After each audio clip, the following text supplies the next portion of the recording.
if I walk over there and sit next to Mr. Johnson and carry my phone, does Google know that I was sitting here and then I moved over there? You're welcome anytime, Judge. Yes or no?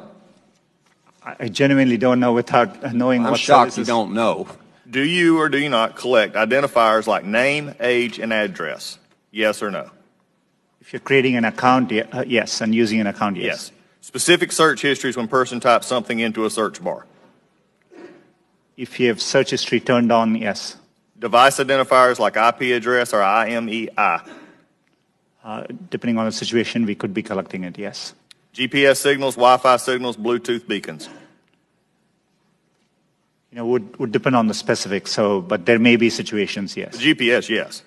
Yes, if you have And location. voice and conversations when using Google Voice products. We give an option to turn on or off. And But if a person didn't know it, voice and conversations when using Google Voice products. Yes. We only record when they initiated with OK Google and then say the terms after. Contents of emails and Google documents. We store the data, but we don't read or look at your Gmail. But you have access to them. As a company, we have access to them, yes. So you could.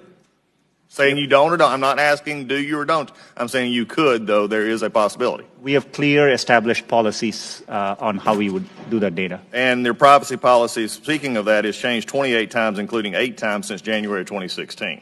So I think the policies, and this is why I'm asking these questions. There are many things which we don't collect. For example, we don't collect, you could have a product like Google Home. We won't collect conversations unless you specifically ask us to. So you ask a question. And so we definitely are very careful and minimize the data we need to provide the service back to our users. Why, number one, does Google need all this information? We can answer that in the fact that 86% of your revenue comes from advertising, so we know you manipulate the data in some ways. However, can you explain what you do to minimize this data, which is generally an accepted standard practice among those who collect data?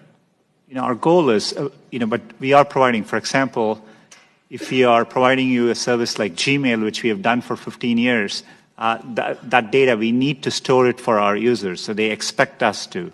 So we are trying hard to match users' expectations. We don't need, our data for advertising, as I said earlier, most of it comes from just the keywords you type. And so, we need minimal data to do advertising. We give you options to turn ads personalization off.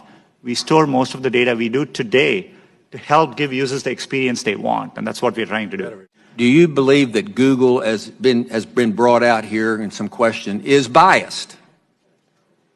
Congressman, it's really important to me that we approach our work in an unbiased way. Do you believe that Google is biased? It's either yes or no. No, not in our approach. How do you explain this apparent bias on Google's part against conservative points of view, against conservative policies? Is it just the algorithm, or is there more happening there? Congressman, I understand the frustration at seeing negative news, and I see it on me, on Google. There are times you can search on Google, and page after page there's negative news which we reflect. But what is important here is we use a robust methodology to reflect what is being said about any given topic at any particular time. And we try to do it objectively using a set of rubrics. It is in our interest to make sure we reflect what's happening out there in the best objective manner possible. This weekend I was on MSNBC 4 times, and yet the first thing that comes up is the Daily Caller, not exactly a liberal, but I guess well-known group. Then Roll Call, then Breitbart News, then the Memphis Business Journal, then Breitbart News, then Breitbart. So it looks like you are overly using conservative news organizations on your news. And I'd like you to look into the overuse of conservative news organizations to put on liberal people's news on Google. And if you'd let me know about that, I'd appreciate it. We do get concerns across both sides of the aisle. I can assure you we do this in a neutral way.